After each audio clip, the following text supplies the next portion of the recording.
I think there needs to be a balance where, the upper rungs of society, the top of the pyramid can come down a little bit. No one needs so much money that they don't know what to do with it. No one needs huge mansions. You don't need a super yacht. You don't need your own plane, right?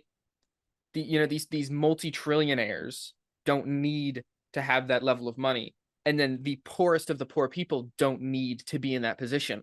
So if you balanced that in the middle where everyone had, a livable way, had enough money to do both live a comfortable life and also do fun things. Everyone had the money to pursue a hobby.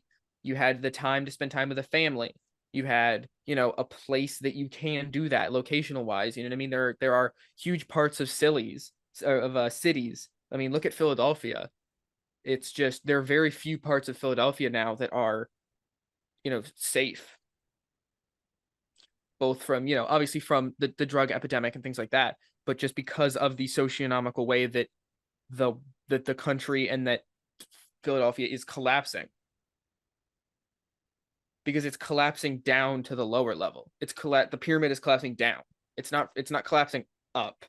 That's the nature of the word collapsing, right? It's because it's not that there are too many people going up into the system and making more money and getting better jobs. It's that because of the way that the world is changing and inflation and all these things is making it so that more and more people that were either above or just hanging on above the poverty line are now slipping below the poverty line, and then poverty is extending. Probably it's expanding.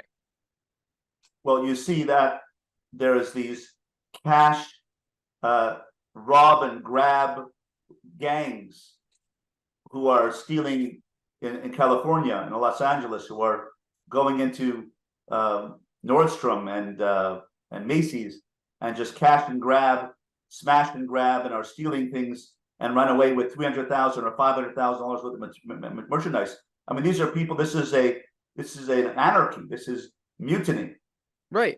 But it's an example of the people doing what I was saying. It's the lower levels of society taking from the upper level and bringing and evening out that disproportionate, but around disproportionate the disproportionate balance of wealth and of economical status around the poverty line.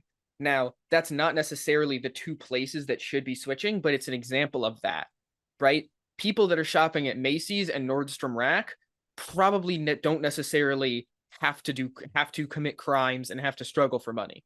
You're shopping at Nordstrom Rack, you're probably doing at least okay. So it's that balance of people that have money they don't necessarily need and can live with that money, and the people who don't.